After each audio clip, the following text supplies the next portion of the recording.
Hello students, good morning. आज हम अपने बीएससी पार्ट 3 के प्रैक्टिकल को कवर कर रहे हैं और इसमें हम देख रहे हैं क्लास एवीज़ के कुछ एनिमल्स।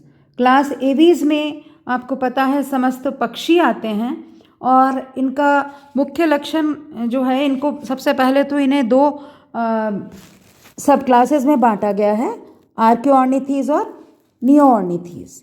आर्कियोऑर्निथीज के जो जंतु हैं वो सब अब विलुप्त हो चुके हैं और इन्हें छिपकली पक्षियों या लिजर्ड बर्ड्स के संज्ञा दी जाती है। और ये जो हैं इनमें कुछ कैरेक्टर्स लिजर्ड्स के भी होते हैं, थोड़े बहुत रेप्टाइल्स के, और कुछ बर्ड्स के भी होते हैं। और ये जो सब क्लास है ये विलुप्त हो चुकी है और इसका उदाहरण जो है वो आर्कियोप्टेरिक्स है, जो आपको आगे हम पढ़ेंगे और कनेक्टिंग लिंक माना जाता है। अब जो दूसरी सब क्लास है नियोऑर्निथीज, ये वास्तविक पक्षी होते हैं इसमें, और मेटाकार्पल्स अस्थियां इनकी फ्यूज्ड होती हैं।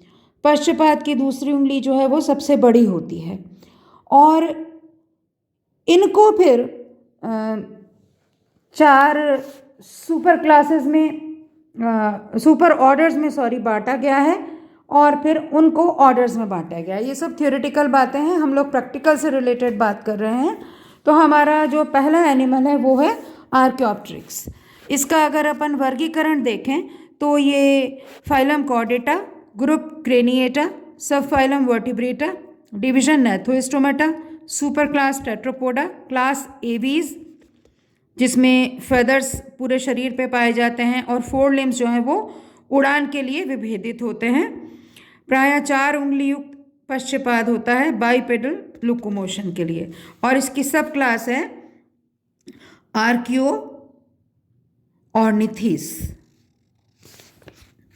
और इसका उदाहरण है ऑर्डर इसका आर्कियोप्टेरिफॉर्मिस है, उदाहरण है आर्कियोप्टेरिक्स। ये पक्षियों का सबसे प्राचीनतम जीवाश्म है।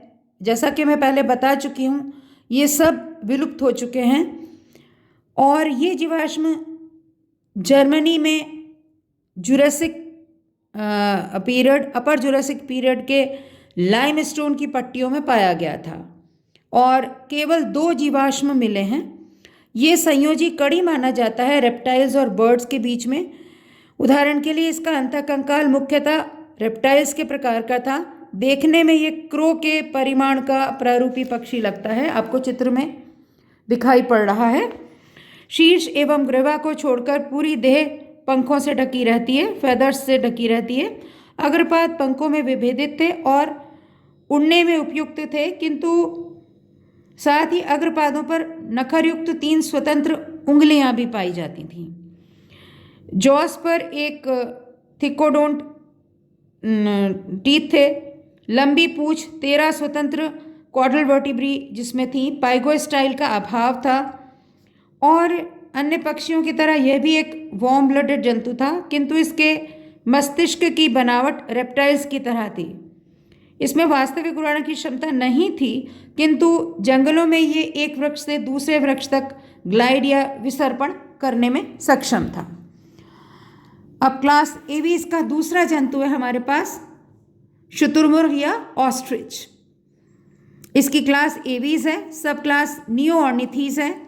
नियोऑर्निथीज में उंगली रहित अग्रपाद पंखों में विभेदित होते हैं। छोटी पूंछ में 13 या कम दबी हुई वर्टिब्री पाई जाती हैं। दंत रहित चोंच उपस्थित होती है। चित्र आपको दिखाई पड़ रहा है, यह है शुतुरमुर्ग या ऑस्ट्रिच जिसको अपन कहते हैं।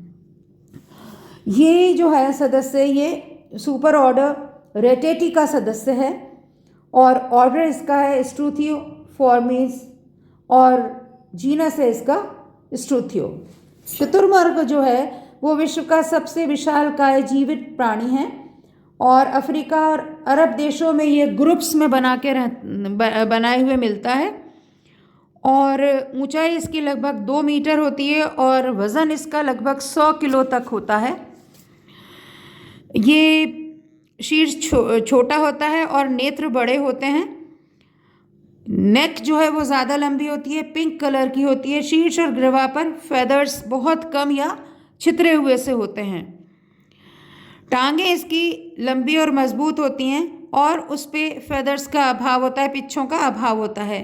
पात पर केवल 2, 3 एवं 4 उंगलियां ही होती हैं, जिनके नीचे गद्दियां होती हैं या ये पैडेड होती हैं। विंग्स बड़े छोटे अविकसित होते हैं और ये उड़ान नहीं भर सकता। अपनी मजबूत टांगों की सहायता से ये बहुत तेज़ दौड़ता है, लगभग 60 किलोमीटर प्रति घंटा तक। और नेक्स्ट जो एनिमल है वो है हमारा पैवो, यानी कि मोर या मयूर। ये भी क्लास एवीज है। सब क्लास इसकी क्रेनिएटी है। सुपर ऑर्डर इसका नियोग्नेथी है और ऑर्डर इसका है गैलीफॉर्मिस। आपने सभी ने मोर अवश्य देखा होगा, तो इसके बारे में हम ज़्यादा डिस्क्रिप्शन देंगे तो आप समझ सकोगे। चित्र आपको दिखाई पड़ ही रहा है। ये हमारा, हम जानते हैं, नेशनल बर्ड है हमारा और दुर्लभ प्राणियों की सुरक्षित प्राणी की श्रेणी में आता है। शीर्ष पर छोटी चोंच होती है तथा शीर्ष के शिखर पर एक फेदरी क्रेस्ट या कलगी पाई जाती है। टांगें मजबूत होती हैं तथा उंगलियों पर जो है वो शार्प नेल्स होते हैं, नखर होते हैं। नर की टांगों पर स्पर होते हैं जो लड़ाई में प्रयोग किए जाते हैं। ये अपने पंखों की सहायता से थोड़ी दूरी पर उड़ान भर सकता है, क्योंकि इसकी जो देह है वो भारी होती है और पंख इतनी भारी देह को उठाने में सक्षम नहीं होते, इसलिए थोड़ी दूरी की उड़ान भर सकता है ये। नर मोर की देह पर तेज चमकदार नीले एवं हरे रंग की पिच्छों की एक कवर होता है। नर के पैरों से बनी एक सुंदर पूंछ भी होती है तथा पुच्छ पंखों को हम कोवर्ट फेदर्स कहते हैं तथा इनके अंतों पर सुंदर ऑसिलेट्स या नेत्रक रूपी नमूना बना होता है। प्रजनन काल में नर मादाओं को रिझाने के लिए नृत्य अथवा सेक्सुअल डिस्प्ले करता है, जिसके अंतर्गत ये अपने पंखों को खड़ा करके पूरी तरह से फैला देता है और अत्यंत सुंदर प्रतीत होता है। और मयूर की मादा अपेक्षाकृत कम सुंदर होती है। इसमें कलगी तो होती है किंतु कोवर्ट फेदर्स का अभाव होता है। इनका प्रमुख भोजन जो है वो अनाज के दाने और छोटे मोटे जीव जंतु हैं और सांप को मार के ये खा जाता है। नेक्स्ट एनिमल है हमारा गोडावन या ग्रेट इंडियन बस्टर्ड। आपको चित्र में दिखाई पड़ रहा है। इसका जो वर्गीकरण हम देखें तो ये भी क्लास एवीज का सदस्य है। सब क्लास इसकी कैरिनेटी है और सुपर ऑर्डर इसका नियोग्नेथी है। और चित्र आपको दिख ही रहा है। इसका ऑर्डर जो है वो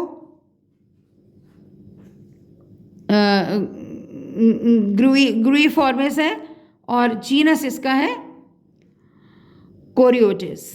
गोडावन जो है ये रेयर और सुरक्षित श्रेणी के जंतुओं में आ रहा है।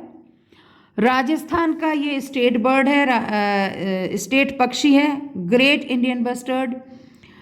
धरती पर विचरने वाला ये प्राणी मुख्यतः राजस्थान के मरुस्थलीय क्षेत्रों में पाया जाता है। साइज में ये बहुत बड़ा होता है। इसकी ऊंचाई लगभग 80 सेंटीमीटर तक और वेट जो है वो लगभग 35 किलो होता है। शीर्ष लंबी ग्रीवा एवं भारी धड़ में विभक्त होता है और फेदर्स से ढका रहता है, पिच्छों से ढका रहता है। जो बैक के फेदर्स होते हैं वो काले रंग युक्त गहरे मटीले रंग के होते हैं। निचला हिस्सा इसका सफ़ेद होता है जिस पर अनुप्रस्थ काली धारियाँ होती हैं।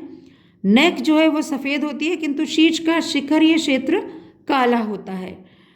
टांगों पे जो है वो फेदर्स नहीं पाए जाते और ये उड़ान भरने में सक्षम होते हैं और ये दौड़कर उड़ान भरता है। स्वभाव से ये प्रायः एकल या सॉलिटरी होता है। इसका प्रमुख जो खाना है या भोजन है वो कीट, छिपकलियाँ इत्यादि, घास फूस इत्यादि होते हैं।